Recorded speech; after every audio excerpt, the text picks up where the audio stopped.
வணக்கம் நண்பர்களே, வாங்க நம்ம முந்திரி பழம் சாப்பிட்லாம். இந்த முந்திரி பழம் பார்த்திங்கன்னா முன்பெல்லாம் குப்பையில் எறியக்கூடியதாக தான் இருந்துச்சு.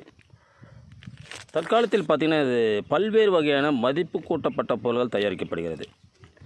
இந்த முந்திரி கனியானது நார்ச்சத்து மிகுந்ததாக உள்ளது. அதாவது மலச்சிக்கல் பழச்சிக்கல் என்பார்கள். இந்த மலச்சிக்கலை போக்கி மூலம் பவித்திரம் இது போன்ற வியாதிகள் வராமல் பாதுகாக்கிறது.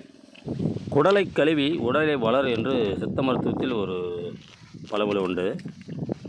அதுபோல் இது குடலை கழுவி உடலை வளர்க்கக்கூடிய ஒரு அற்புதமான கனியாகும்.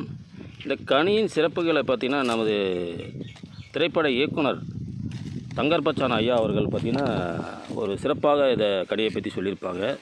நீ வலைதளத்திலும் தொலைக்காட்சியிலும் பார்த்துருக்கலாம். இந்த கனியை பாருங்கள், இந்த காய்களை அந்த எறும்புகள் எவ்வளோ மொய்த்து கொண்டிருக்குது பாருங்கள். அந்தளவுக்கு ஒரு அற்புதமான கனி என்று இதன் மூலியமே நம்ம அறியலாம். பாருங்கள் எவ்வளோ அந்த கனி பாருங்கள். இந்த காய்களை இந்த எறும்புகள் எப்படி மொய்த்து கொண்டு இருக்குதுன்னு பாருங்கள். பார்க்கும்போது தெரியும். அந்தளவுக்கு ஒரு அற்புதமான ஒரு மகத்துவம் மருத்துவம் வாய்ந்த ஒரு அற்புத கனி தான் இந்த முந்திரி பழம். எறும்பு பாருங்கள் எப்படி மொய்ச்சிருக்குதுங்க. நன்றி.